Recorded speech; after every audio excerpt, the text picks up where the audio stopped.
Okay, Ahmed. Now, if you look at this Jayan and Chen income statement and appropriation for the year ended 30th June 2017.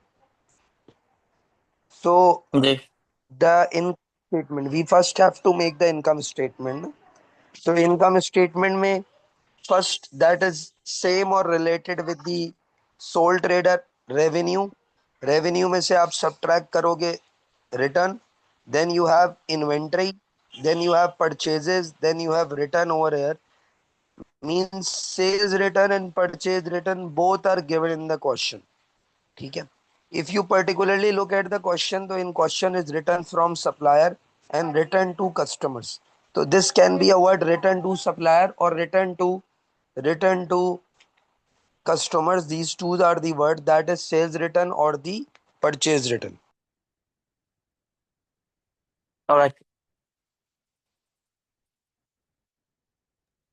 Then for calculating the cost of the sale, we do have over here just like that कि हमने inventory opening की, add purchases की. अच्छा, purchases से related I have previously told you that कि बेटा there can be a transaction or there can be an adjustment given. वो adjustment यहाँ पर इन्होंने ये जो purchases की आपने की हुई है, तो this can be given in the question or this can not be given in the question. यार इस क्वेश्चन में गिवन नहीं था तो कोई हम्म इशू नहीं है. आपने जो है ना उसकी एडजस्टमेंट नहीं की. ठीक है. Now if we move forward again, ठीक है, अगर हम इसको देखें तो we do have one more thing.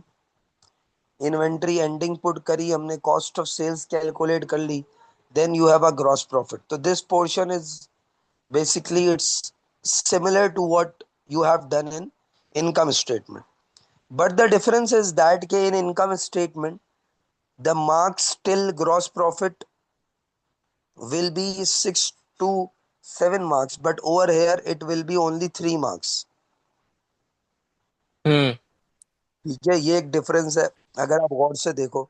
Apart from that, जब इनकम स्टेटमेंट सोल ट्रेडर की होती है तो परचेजेस में usually they will give you a entry और adjustment. Over here they have not given any adjustment for the purchases. ठीक है.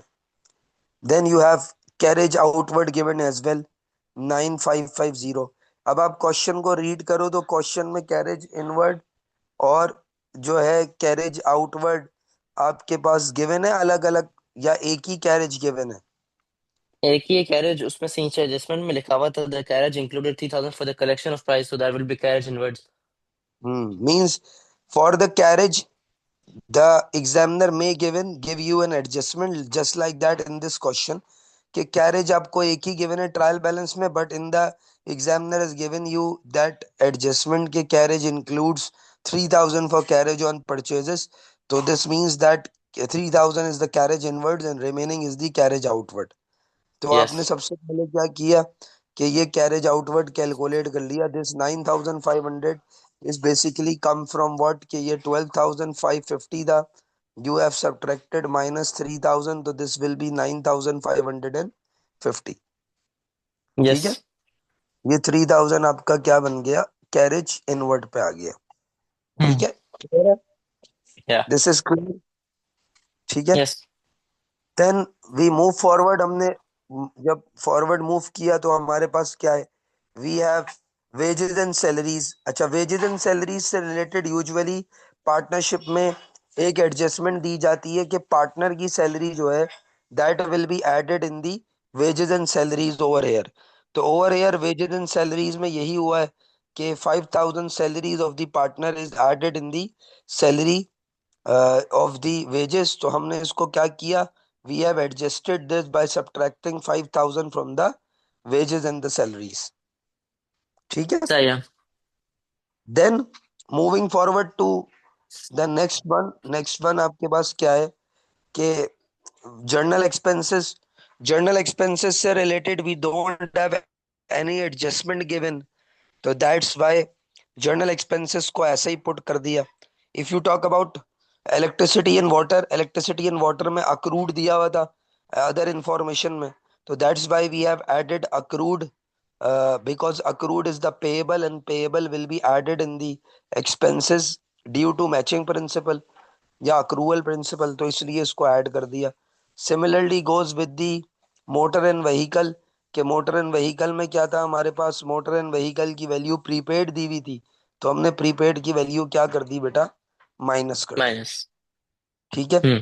तो you will get an answer for motor vehicle expense. ठीक है, अब या। अब ये चीज आ जाती है कि मोटर व्हीकल एक्सपेंस तक क्लियर है, is it clear up till now? Yeah. ठीक है, then we have a concept related with bank loan interest. ठीक है, बैंक लोन इंटरेस्ट में देखो, ये जो हमें गिवन था ना क्वेश्चन में, अगर देखोगे तो इट इज, जो जो ये वाली वैल्यू है 2500, ये गिवन थी इस नेम से, bank loan interest paid. Yes. ठीक है, ये पेड के नाम से गिवन थी, जबकि जो बैंक लोन था वो था आपके पास, जो था बैंक लोन कितना था, बैंक लोन आपके पास जो गिवन था वो था आपके पास 8% ऑफ 50,000। ठीक है, तो हम्म। 8% ऑफ 50,000 का मतलब क्या था कि एट 4000। परसेंट ऑफ 50,000, तो दिस टोटल विल बी 4,000। ठीक है, फोर या। थाउजेंड आपका टोटल इंटरेस्ट था, out of which you have made what, 2500 आपने पे कर दिया, दैट इज पेड ऑलरेडी, और जो रिमेनिंग बच जाएगा 1500 ये पेएबल होगा। ठीक है, या। तो जब आप इंटरेस्ट लिखोगे तो you will write this 4,000 completely in the interest.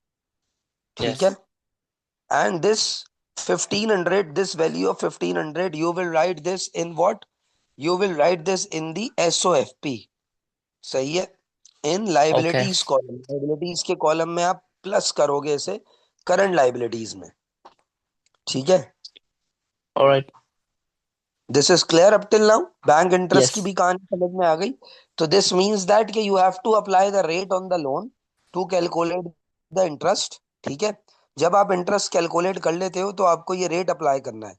ठीक है, total value of that will B goes in the income statement. ठीक है, और जो रिमेनिंग पेड में से माइनस करके वैल्यू है, that will goes in the SOFP as current liabilities. Okay. Clear है बेटा? या। This is done. ठीक है, यस। ये पूरा कॉन्सेप्ट समझ में आ गया ना? यस। तो ये, then moving forward towards the bad debt concept. Bad debt concept की हम बहुत दफा मल्टीपल बात कर चुके हैं कि बैड डेट जो है उसमें जो कॉन्सेप्ट आता है वो होता है बैड डेट इररिकवरेबल। जो बैड डेट इररिकवरेबल गिवन होता है, that will be recorded directly as the expense, ये लिखा हुआ। यस। आपको 3500 इररिकवरेबल था, आपने डायरेक्ट लिख दिया 3500 इररिकवरेबल। यस। ठीक है, अच्छा इसी क्वेश्चन में आपके पास जो इंक्रीज इन बैड डेट की कहानी है वो मेरे ख्याल से रेट की फॉर्म में नहीं दी हुई, उसने वो ये आपको कहा है ऑलरेडी गिवन है 5000। टू 5,000, या। इंक्रीज टू 5,000 मीन्स, ये उसने लास्ट आंसर दे दिया कि भाई 5,000 आपका होना चाहिए। पहले कितना था? पहला 3500। पहले था 2,000, अच्छा, सॉरी, हाँ। जो इंक्रीज गिवन था ट्रायल बैलेंस यस। में। सॉरी, सॉरी, तो या। इसको इस गॉट इट। तरह से, इंक्रीज टू का कॉन्सेप्ट इस तरीके से है कि भाई आपको पहले इनिशियली गिवन था 2,000। ठीक है, उसमें हम्म। आपने plus x is equals to 5,000, मतलब या। आपने कितना इंक्रीज करना है, इंक्रीज टू 5,000 का मतलब, तो ये 2,000 उधर माइनस कर 3000। दोगे, तो दिस विल बी, कितना 3000। होगा 3,000 का, तो this is increase provision is 3,000। अगर यही वर्ड इंक्रीज बाय हो जाता, तो जो इंक्रीज बाय होता वो डायरेक्टली लिखा जाता increase in provision for doubtful debt में। ये इंक्रीज टू था, तो इंक्रीज टू को इस वजह से आपने 3,000 लिखा। ठीक है, क्योंकि आपने इंक्रीज टू का जो आंसर था उसमें से प्रीवियस प्रोविजन को आपने माइनस किया। ठीक है, क्लियर हो रही है बेटा बात? हम्म। ये then if you talk about the thing like this के आपके पास, हम कहें तो बैड डेट से रिलेटेड रेट की कहानी भी आपको पता है, जिसमें आप क्या करते थे, ट्रेड या। Receivable minus irrecoverable multiply by rate, जो आंसर आता था उसमें से माइनस माइनस कर देते थे provision for. Provision. If the answer या। इज पॉजिटिव तो increase in provision, it's answer is minus, तो it's a decrease in provision. क्योंकि इस क्वेश्चन में ना कोई डिक्रीज कैलकुलेट हो रहा था, ना कोई इनकम दी हुई थी, rent receivable, commission receivable, disposal account, तो इस वजह से हमने डायरेक्ट लिखा।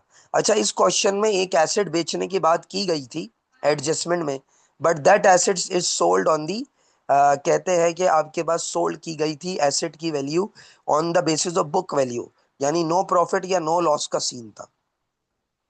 ओके। ठीक है, दैट्स वाई हमने डिस्पोजल को इधर ना प्रॉफिट में कैलकुलेट किया, यानी ना इनकम में लिखा, ना क्योंकि लॉस कोई में डिफरेंस नहीं आया। लिखा, क्योंकि कोई डिफरेंस नहीं आया। जितने की चीज थी उतने की भेज दी हमने। सही है।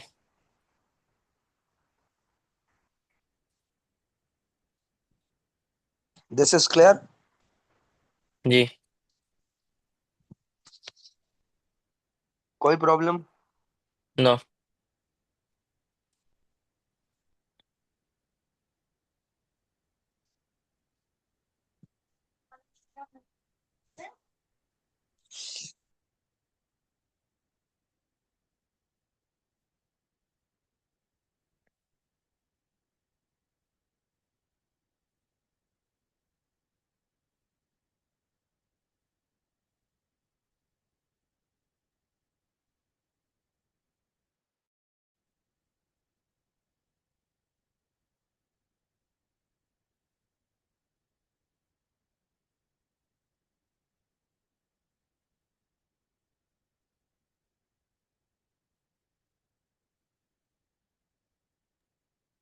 जी अमित बेटा, नेक्स्ट कॉन्सेप्ट है हमारा that is related with depreciation. ठीक है, अहमद बेटा मेरी या। वॉइस आ रही है आपको? यस। अब डेप्रिसिएशन से रिलेटेड जो हमने कॉन्सेप्ट किए, वो डेप्रिसिएशन से रिलेटेड जो कॉन्सेप्ट थे बेटा, वो हमारे पास थे लीज होल्ड बिल्डिंग। हम्म। ठीक है,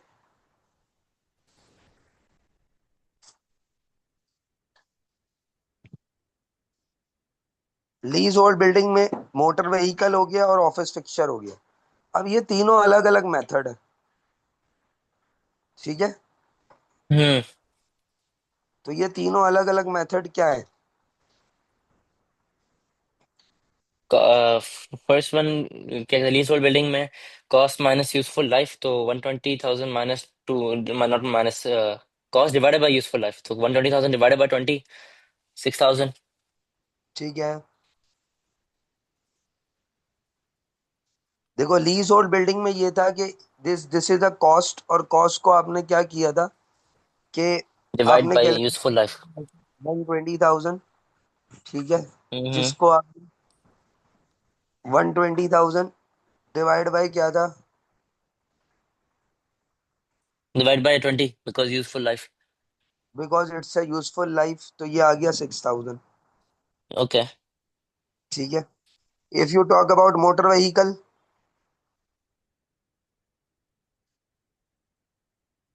ठीक है, मोटर व्हीकल में क्या था? मोटर व्हीकल में provision for reducing depreciation balance वाला, मेथड था। Reducing balance method. तो रिड्यूसिंग हम्म। बैलेंस मेथड में cost minus provision multiply by rate. ठीक है, या। तो you have a cost given in the question. Hmm. ठीक है, 40 minus 10, 40,000 minus 10,000 times 25%, 7,500। 40,000 minus 10,000 multiply by 25%, तो दिस इज 7,500। ठीक है, hmm. If you talk about office fixtures, office fixture straight line method था, बट या। स्ट्रेट लाइन मेथड में यहाँ पे ऑफिस फिक्सचर में एक ऑफिस फिक्सचर सोल्ड हो गया, या। तो वो फिक्सचर आपने पहले उसमें से माइनस करना है। If you look at the adjustment, जो एडजस्टमेंट में कह रहा है कि the office fixture costing this value has been sold.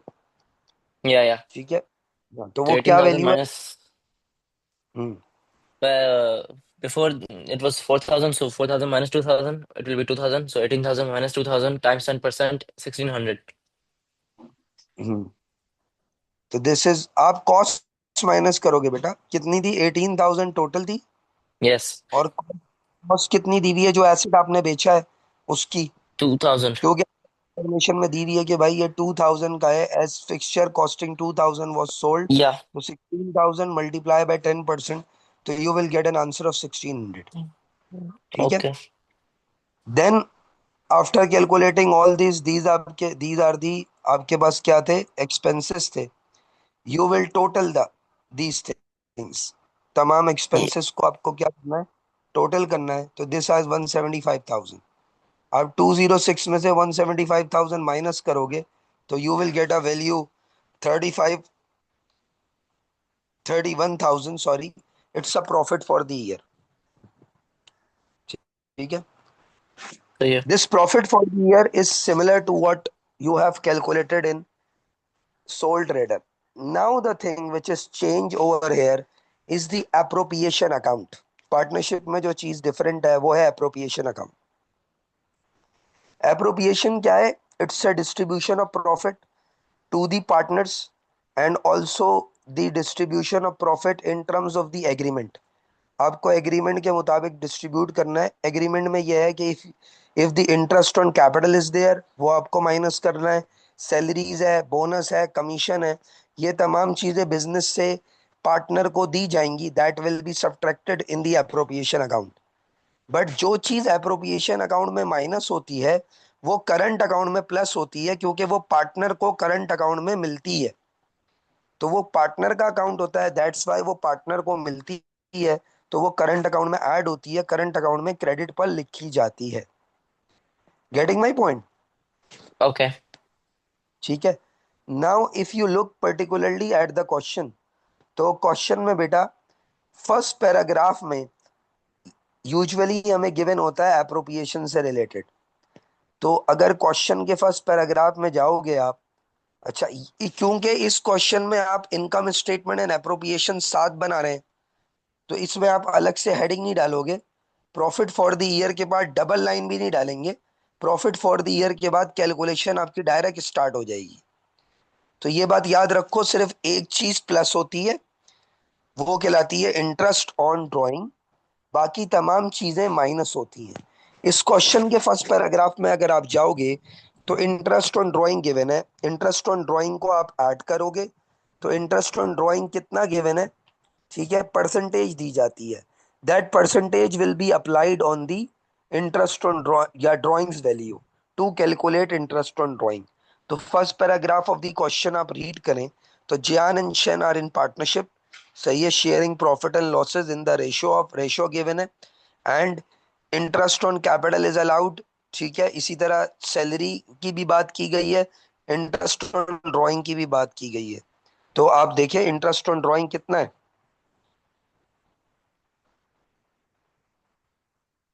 The 10। If you look, hmm 5%। Interest on, कि कह रहे हैं एंड डिस्चार्ज ऑन ड्राइंग्स। जी, नहीं, 10%। इंटरेस्ट ऑन 10% है। कैपिटल कैपिटल पे 5% हो जाएगा ना, और इंटरेस्ट ड्राइंग्स पे 10% हो जाएगा। बिल्कुल ऐसे ही है। तो आप ड्राइंग्स पे अप्लाई करें 10%। ड्राइंग्स कितनी दी हुई है? जियान की 8000, शेन की 6000, तो दोनों को ऐड करके कर दूं। हाँ, दोनों को ऐड इस तरह ही अलग अलग करके करना है। स्क्रीन आपको विजिबल है? अच्छा। देखो जियान की या कितनी थी? या 8,000 मल्टीप्लाई बाय 10%। 8000 टाइम्स 10%, 800। ठीक है, इसी तरह फिर ओके। जब आपने 10 की तो पेपर में आप इसको ब्रैकेट में दिखा दो तो ये ज्यादा सही है। अच्छा हो जाए। ठीक है। Over here in the mark scheme they have not shown it, but आप पेपर में दिखाओगे तो एग्जामिनर विल गिव यू, एक आप ज्यादा अच्छी अंडरस्टैंडिंग आप एग्जामिनर को दोगे कि you have an idea for this. Alright. ठीक है। सही है। Is this clear? यस। फिर इंटरेस्ट ऑन कैपिटल की बात की जाएगी तो इंटरेस्ट ऑन कैपिटल कितना दिया हुआ है? 5%। इंटरेस्ट ऑन कैपिटल 5% है। कैपिटल कितना था बेटा? 70,000 और 50,000। 70,000 का 5% 3,500, 3500। 50,000 का 5% 2,500। सिमिलरली बोल रहा है सैलरीज इज पेड टू शन ऑफ 5,000 पर एनम, तो 5,000 आपने सैलरी पे करी है तो वो माइनस हो जाएगी। तो लास्ट में आपका जो रिमेनिंग प्रॉफिट बचेगा, ये जो प्रॉफिट आ रहा है, this is the remaining profit. ये twenty twenty one one four thousand hundred 24,100, this is the remaining profit. आप ये भी लिख सकते हो, remaining profit to be distributed, this is 21,400। 21,400 को आप शेयर ऑफ प्रॉफिट के मुताबिक डिस्ट्रीब्यूट करोगे। ठीक है, तो शेयर ऑफ अच्छा, प्रॉफिट रेशियो के कितना, हिसाब से।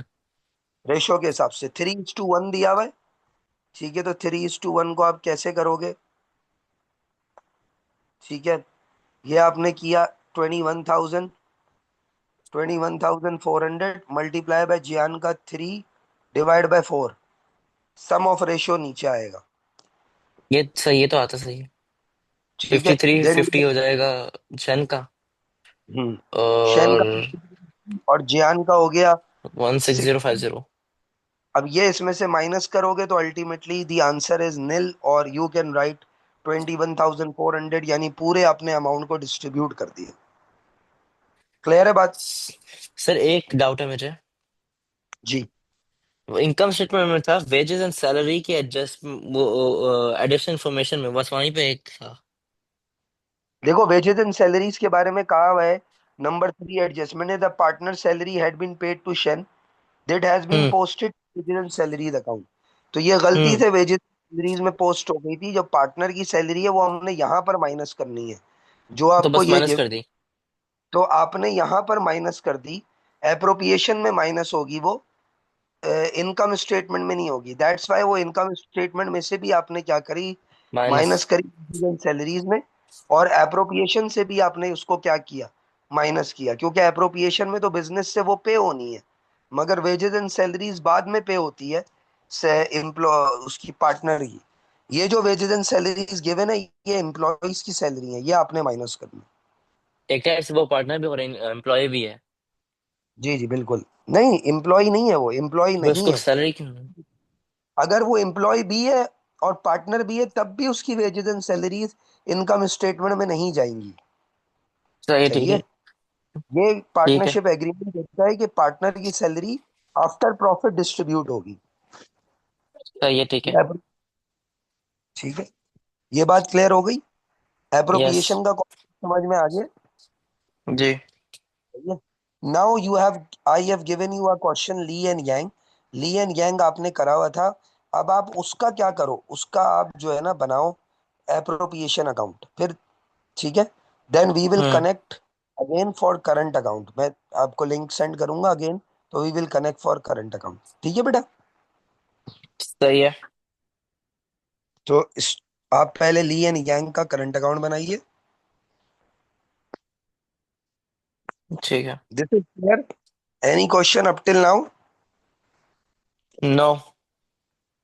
ओके, ठीक है, फिर मैं आपको लिंक सेंड कर रहा हूँ, then we will meet for current account and SOFP. Before that आप ली एंड यांग का क्वेश्चन सॉल्व करो, उसका का एप्रोप्रिएशन बनाइए। ठीक है, सही है। Thank you so much, Allah Hafiz. Allah Hafiz.